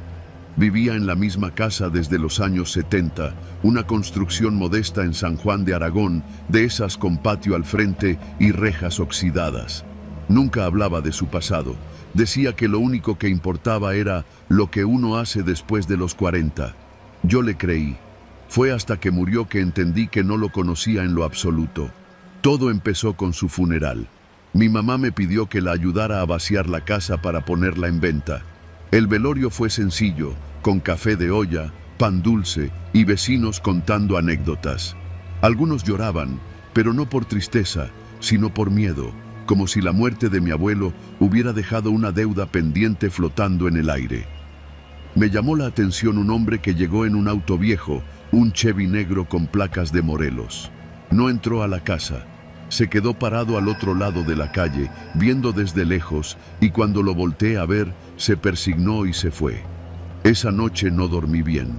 Al día siguiente, mientras limpiábamos la recámara de mi abuelo, encontré una caja de madera bajo su cama. No tenía candado, pero estaba cubierta por una cobija vieja, como si quisiera ocultarse sin esconderse del todo. Dentro había papeles amarillentos, fotografías en blanco y negro y algo que me heló la sangre. Una libreta de contactos, escrita a mano, con nombres, números de teléfono y lugares. Tepito, Ciudad Neza, Ecatepec, Ayotla. Algunos estaban tachados, otros tenían anotaciones como «ya cayó» o «reubicar». Pensé que se trataba de alguna bitácora personal, hasta que encontré un folder con el membrete de la Policía Judicial del entonces Distrito Federal. El año, 1982. Las hojas estaban llenas de nombres y fichas, pero no eran delincuentes comunes. Eran jóvenes. Algunos no pasaban de los 17 años. Todos tenían algo en común. Habían sido arrestados por delitos menores, vandalismo, robo de autos, pleitos callejeros, y luego desaparecían del expediente. Al fondo de la caja había una fotografía que me dejó paralizado. Mi abuelo, de joven, en lo que parecía ser una sala de entrenamiento. Detrás de él, 5 chicos con el rostro cubierto y armas largas. La leyenda escrita a mano en la parte de atrás decía: «Generación del 85, listos para la línea». Me senté en el piso, incapaz de procesarlo. Mi abuelo había sido reclutador de sicarios. Durante días no pude decirle nada a mi mamá. Ella lo idolatraba. Decía que gracias a él había podido estudiar, que nunca faltó el pan en la mesa. Pero yo necesitaba respuestas. Las cosas empeoraron cuando un hombre me buscó afuera de la casa. Tendría unos 50, la mirada dura, la camisa fajada como militar retirado.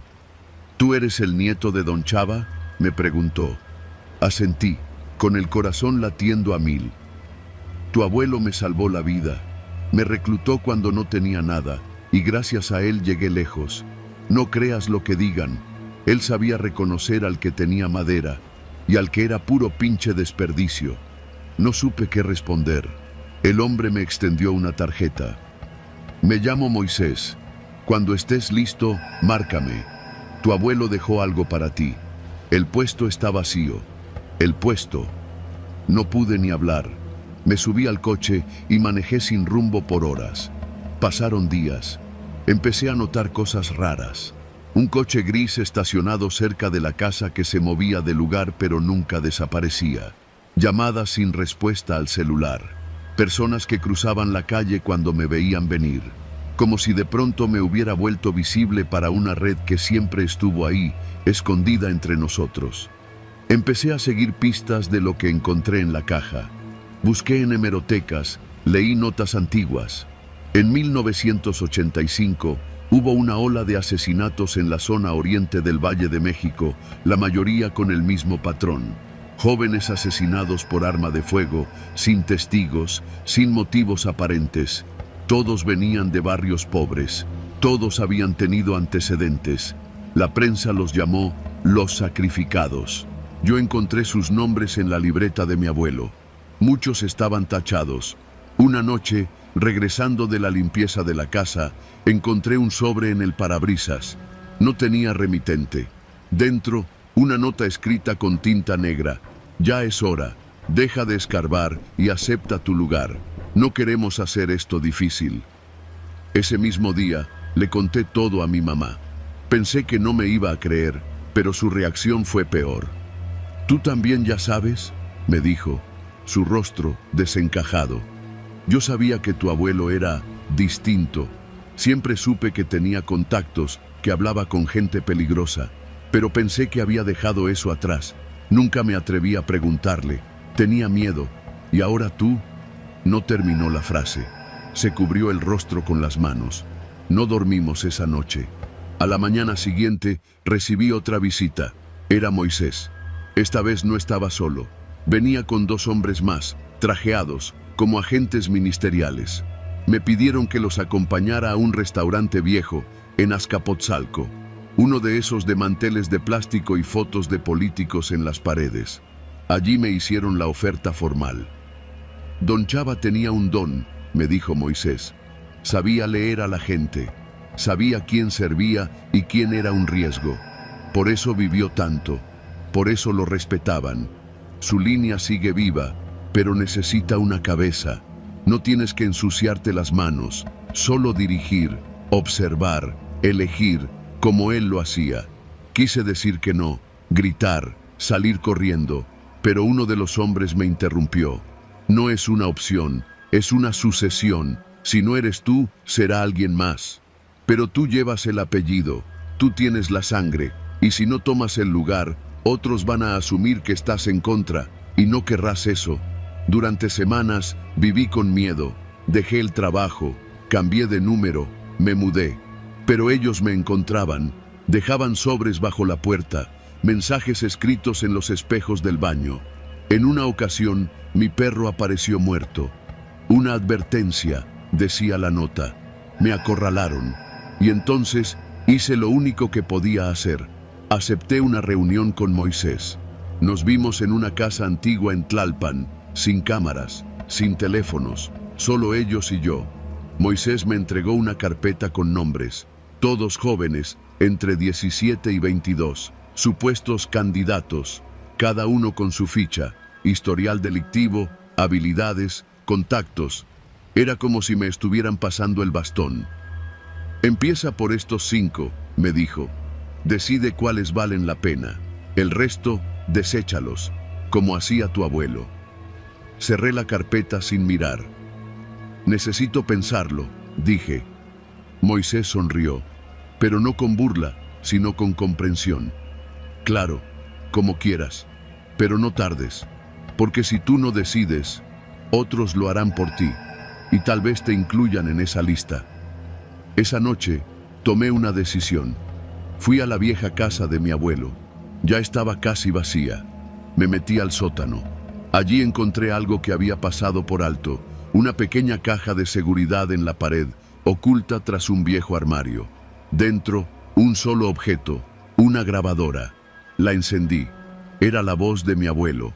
Su tono era firme, pero cansado. «Santi, si estás escuchando esto, es porque ya te ofrecieron el puesto. Quiero que sepas que yo no era un asesino. Yo reclutaba porque sabía que el sistema no ofrecía otra opción. Eran soldados huérfanos, sin futuro. Los entrenaba, les daba sentido. Algunos se perdieron, sí, pero otros encontraron algo. Quizá no sea justificación, pero es lo único que puedo dejarte. La verdad. Decide tú qué haces con ella». La grabación terminó. Me quedé ahí, solo, con la voz de mi abuelo retumbando en las paredes vacías. Esa misma madrugada, volví a casa. Quemé la carpeta. Eliminé cada número de esa libreta. Llamé a un viejo contacto que conocía del centro, un periodista que años atrás había cubierto desapariciones en Tepito. Le entregué todo lo que había encontrado, sin decirle mi nombre. Días después, su reportaje salió publicado en un medio independiente. La herencia de sangre, cómo una red de reclutamiento en los 80 sigue viva en las sombras del oriente de la Ciudad de México. No nombró a mi abuelo, pero sí encendió el foco. Los hombres dejaron de buscarme. Moisés desapareció. Ahora vivo lejos. Cambié de identidad. A veces despierto en la madrugada, esperando ver ese sobre bajo la puerta. pero no ha vuelto a pasar. A veces me pregunto si hice lo correcto. A veces me pregunto si mi abuelo estaría orgulloso. Y otras veces, solo agradezco haber sobrevivido a los secretos de mi familia, porque algunos apellidos no se heredan, se escapan.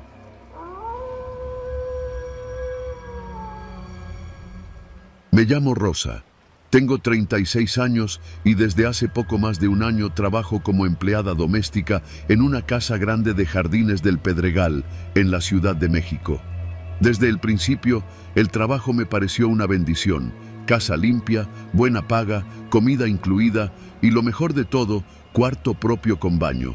Para alguien como yo, que ha trabajado en casas donde a veces ni una colchoneta me dejaban, eso era un lujo. La señora Gabriela, mi patrona, era una mujer elegante, de esas que uno ve en la televisión o en las revistas de sociedad.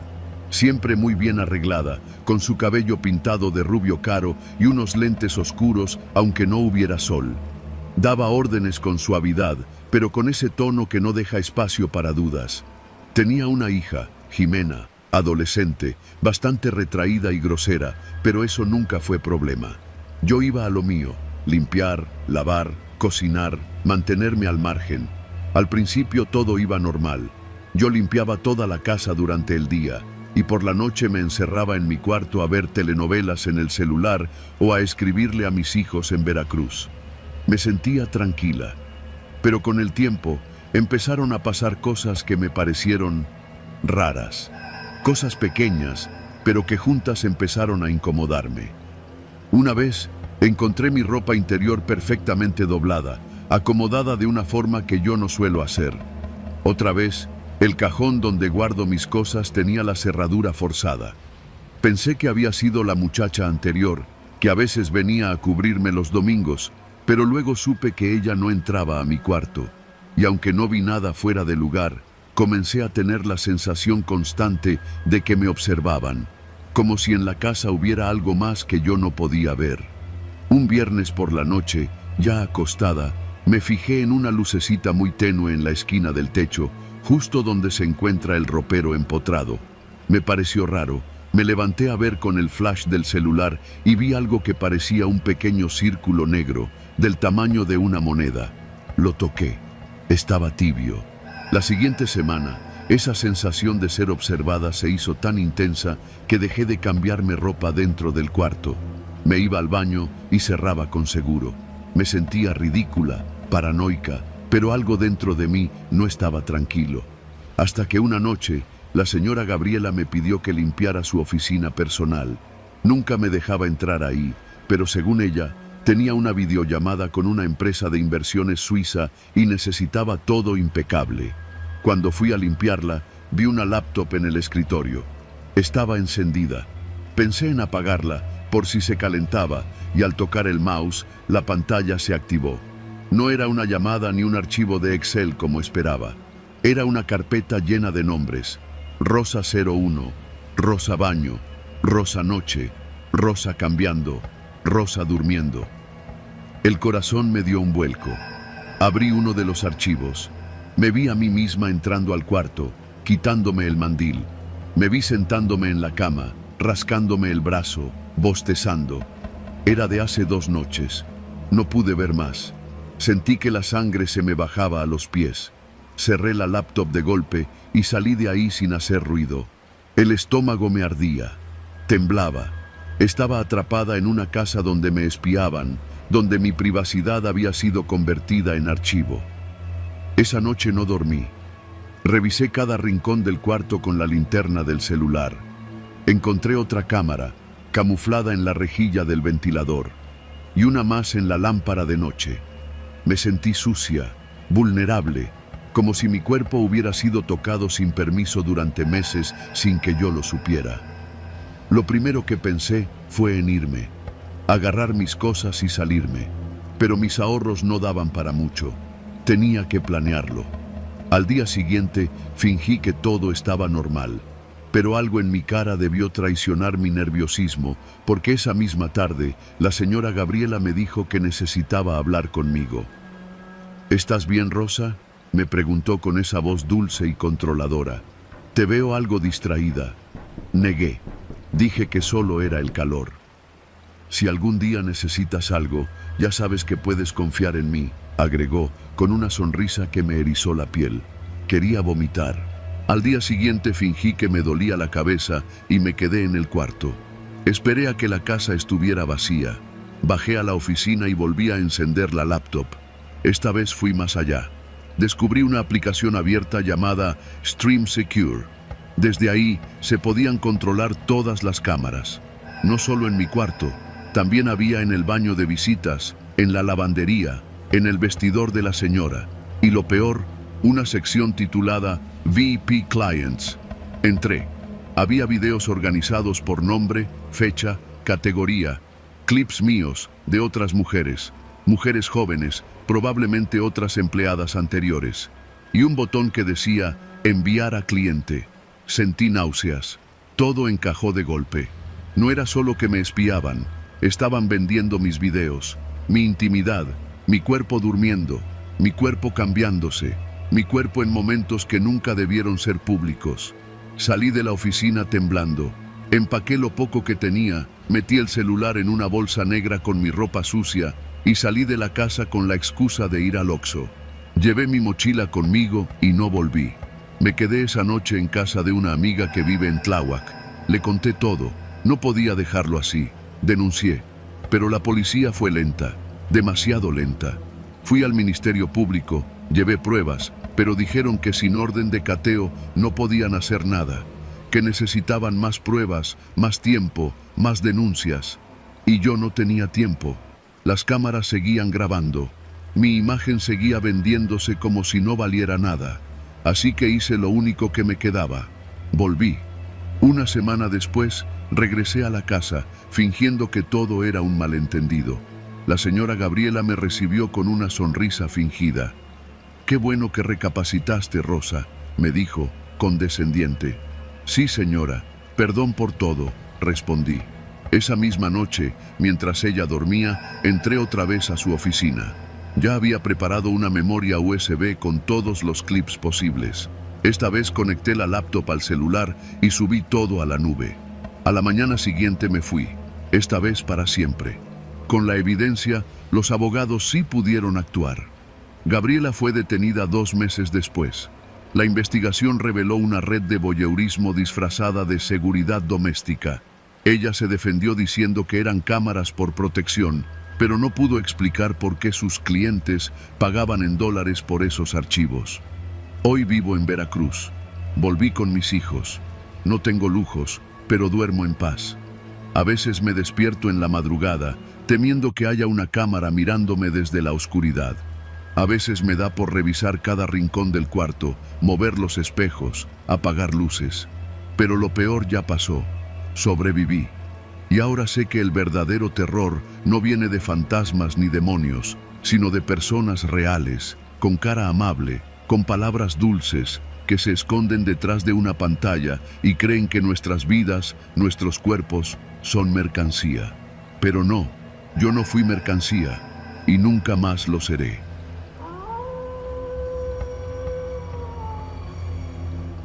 Me llamo Sergio Díaz, y durante más de 3 años trabajé como guardia de seguridad en una plaza comercial ubicada en las afueras de León, Guanajuato.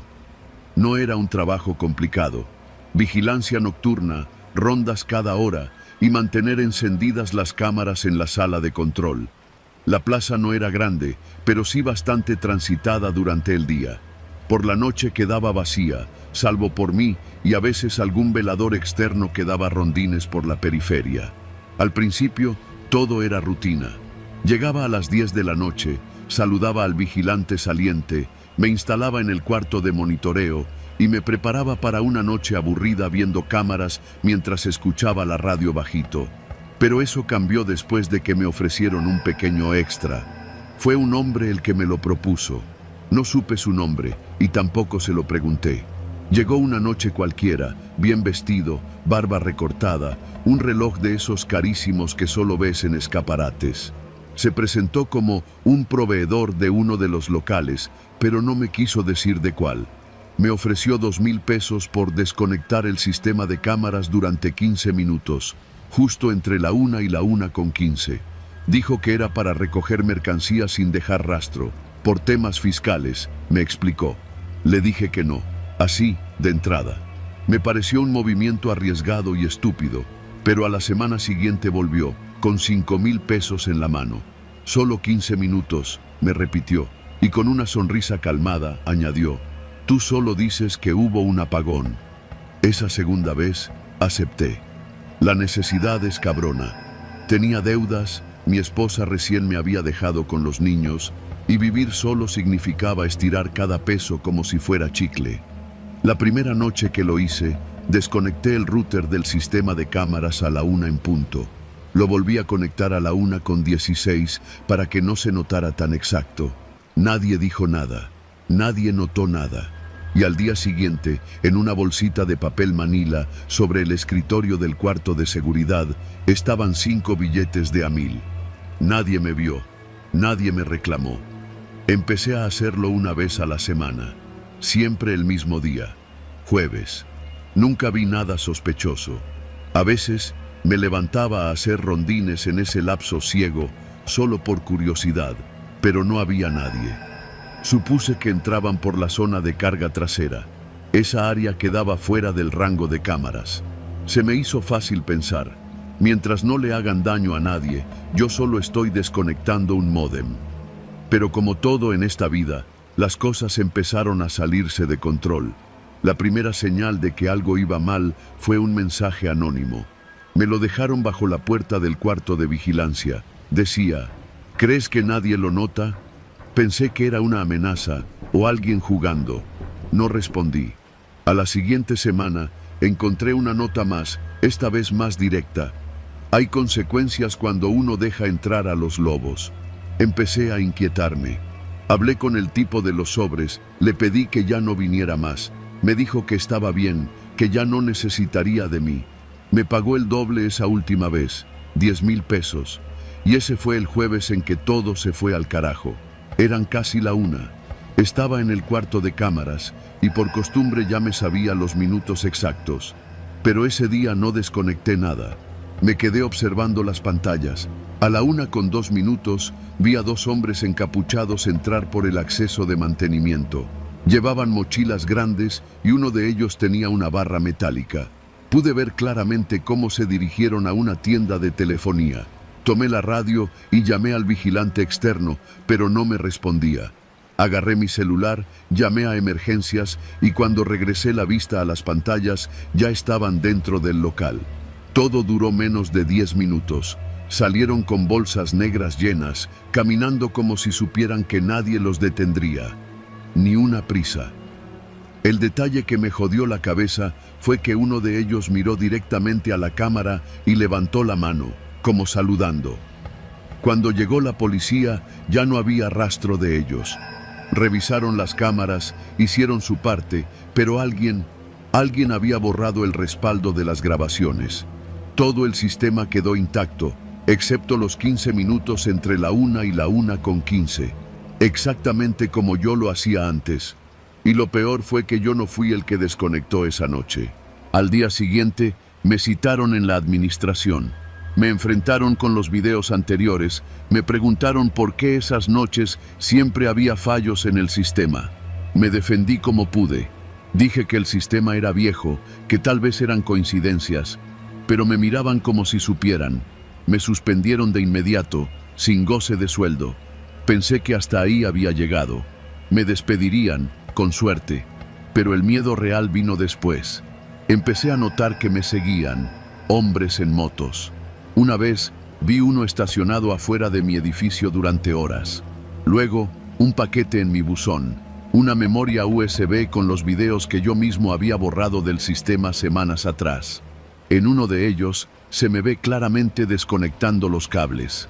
Era un mensaje. Tenemos todo. Estás jodido. Decidí desaparecer. Agarré lo poco que tenía ahorrado, vendí el coche y me fui a vivir a casa de un primo en Guadalajara. Dejé todo atrás, pero el miedo no se va, porque sé que no eran simples ladrones. Aquello era una red, organizada, precisa. Y yo, por unos pesos, les abrí la puerta. Una vez soñé que me encontraba al tipo del reloj caro. En el sueño me sonreía mientras abría la puerta trasera de la plaza y me decía: los minutos robados no se devuelven.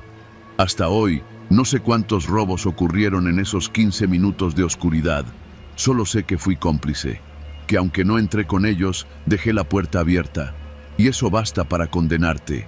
No he vuelto a trabajar en seguridad, y cada vez que escucho una alarma, un crujido en la noche o el clic de una cámara que se activa, siento que tal vez ya me encontraron, porque los lobos, una vez que conocen tu olor, no te sueltan. Gracias por llegar hasta el final de este especial. Todo esto existe por ustedes, por cada comentario, cada historia que piden, cada vez que se toman el tiempo de escribirnos qué quieren escuchar. Nos sentimos muy afortunados de tener una comunidad que no solo escucha, sino que forma parte de estas historias. Así que ya saben, sigan dejando en los comentarios qué quieren para el siguiente, porque estos especiales nacen de ahí, de ustedes. Gracias por el apoyo y nos vemos en la próxima historia.